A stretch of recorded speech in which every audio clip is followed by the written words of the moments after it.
Notre Dame holds Purdue, and Notre Dame's favored by 7 in this game, and they're ranked number 9th in the country. And, Coach, I still don't know why.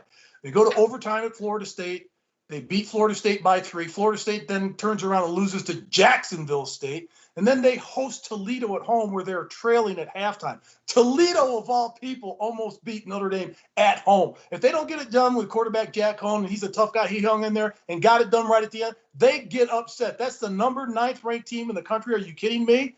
How about if you look at Purdue, 2-0 right now? Their quarterback, Jack Plummer's got the breeding. His dad was in the NFL. He was the last quarterback to lead ASU to the Rose Bowl. They lost to close to Ohio State. When you look at this game and break it down, he's done a terrific job in his 2 starts. 6 touchdowns, no interceptions, completed 74% of his passes. When I look at what's happening to their head coach, Jeff Brown, he's done a great job at Purdue. They've been competitive. And I look at this game, Notre Dame just hasn't been able to put anybody away, and they haven't been that impressive. They're favored by 7 in this game. I'm going for the upset. I'm taking Purdue to beat number 9 Notre Dame in South Bend, Coach, and you're going to be ticked at me, but Purdue's going to win this game outright, 37-31.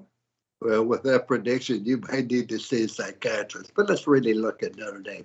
Cohn, the transfer from Wisconsin, had a field day throwing the football. He's had receivers wide open. But there are a couple of things that concern me. It's not that they beat Florida State in overtime, the fact that they struggled against Temple. The fact is that they haven't been able to run the football, and yet they have an excellent running back in Williams. I think also the defense is making a transition from a 4-2 to a 3-3, and that gives them an awful lot of difficulties in adjusting everything that happens. I think they're going to be an excellent football team before this year's over, and it will start on Saturday. Now, I am impressed with Plummer and what he has done. However, my 11 years at Notre Dame, we played Purdue. The one thing we called that, when we played them in South Bend, that was a roster game. It was never close.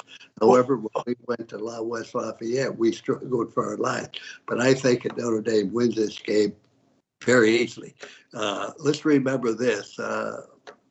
Purdue is on their 3rd defensive coordinator in the last 3 years. I don't know how good they are on defense. Their stats are impressive. I believe that Notre Dame wins this football game by a score of 38-20. And after they win this football game and beat Wisconsin next week, I think they're off and running to the championship.